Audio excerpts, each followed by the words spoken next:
تلك الرسل فضلنا بعضهم على بعض منهم من كلم الله ورفع بعضهم درجات وآتينا عيسى ابن مريم البينات وأيدناه بروح القدس ولو شاء الله ما اقتتل الذين من بعدهم من بعد ما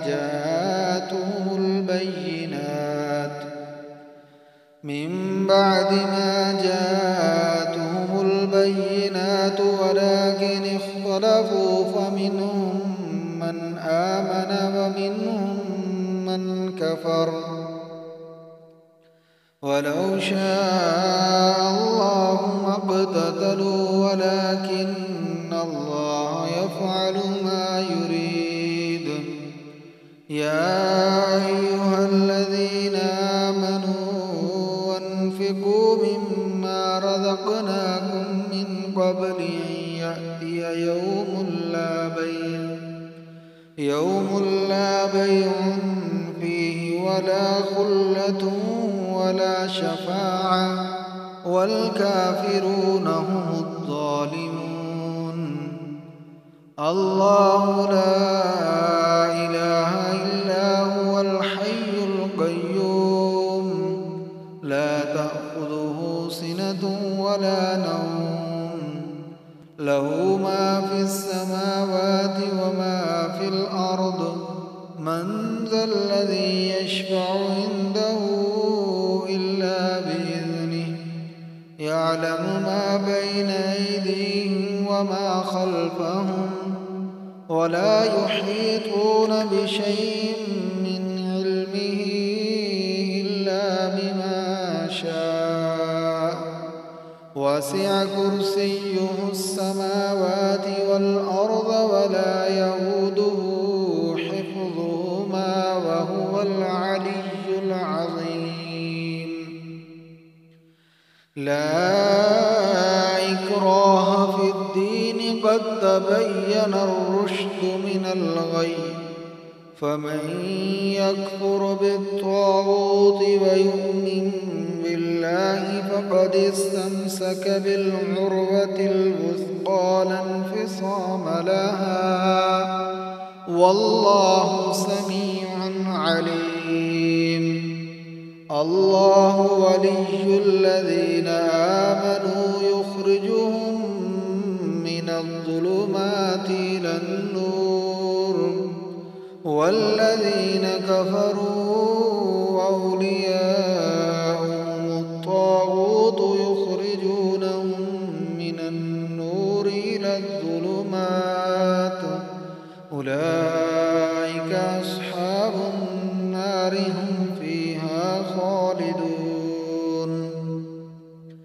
ألم تر إلى الذي حاج إبراهيم في ربه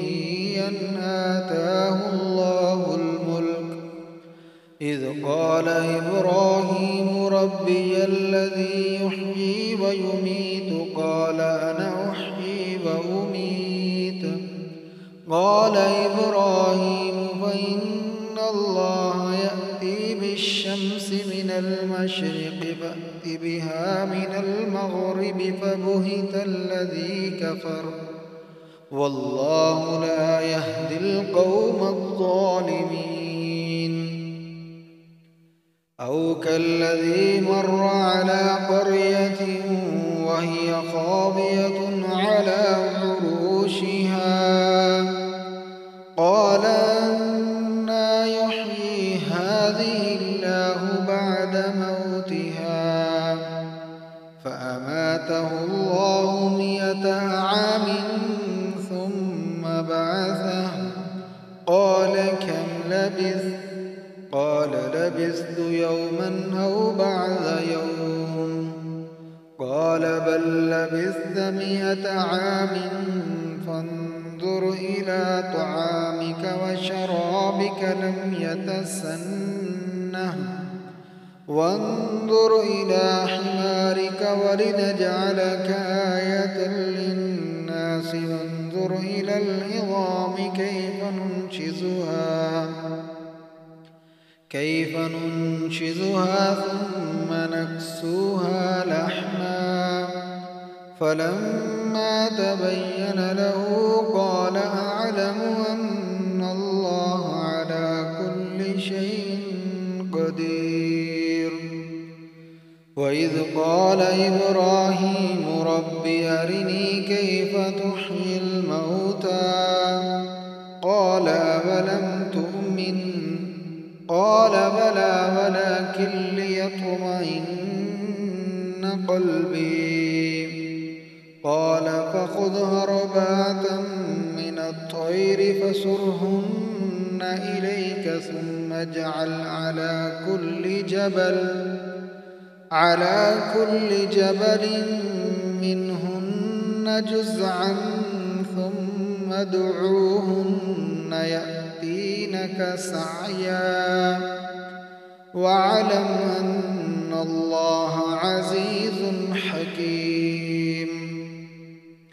مثل الذين ينفقون أموالهم في سبيل الله كمثل حبة أنبتت 7 سنابل في كل سنبلة 100 حبة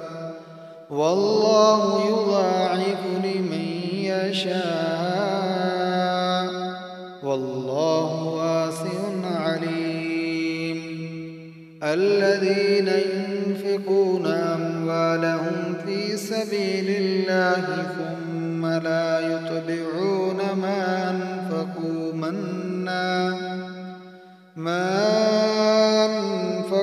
منا ولا أذى لهم أجرهم عند ربهم ولا خوف عليهم ولا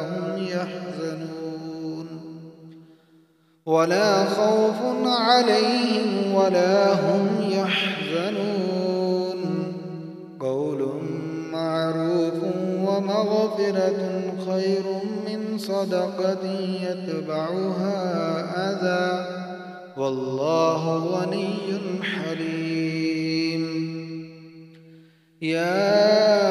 أيها الذين آمنوا لا تبطلوا صدقاتكم بالمن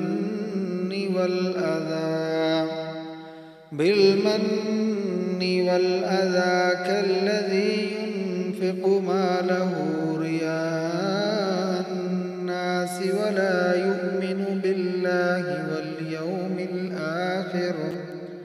فمثله كمثل صفوان عليه تراب فأصابه وابل فتركه صلدا لا يقدرون على شيء مما كسبوا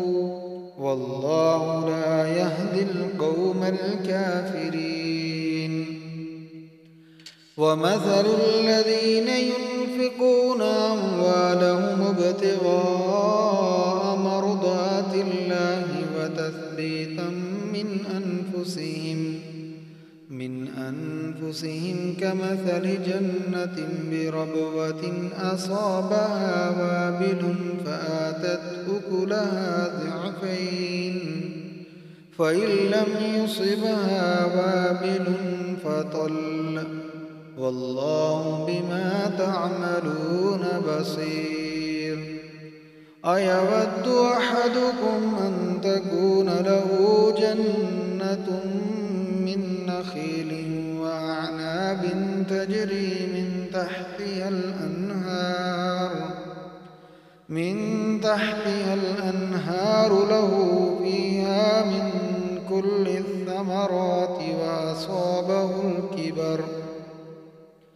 وأصابه الكبر وله ذرية ضعفاء فأصابها إعصار فيه نار فاحترقت كذلك يبين الله لكم الآيات لعلكم تتفكرون.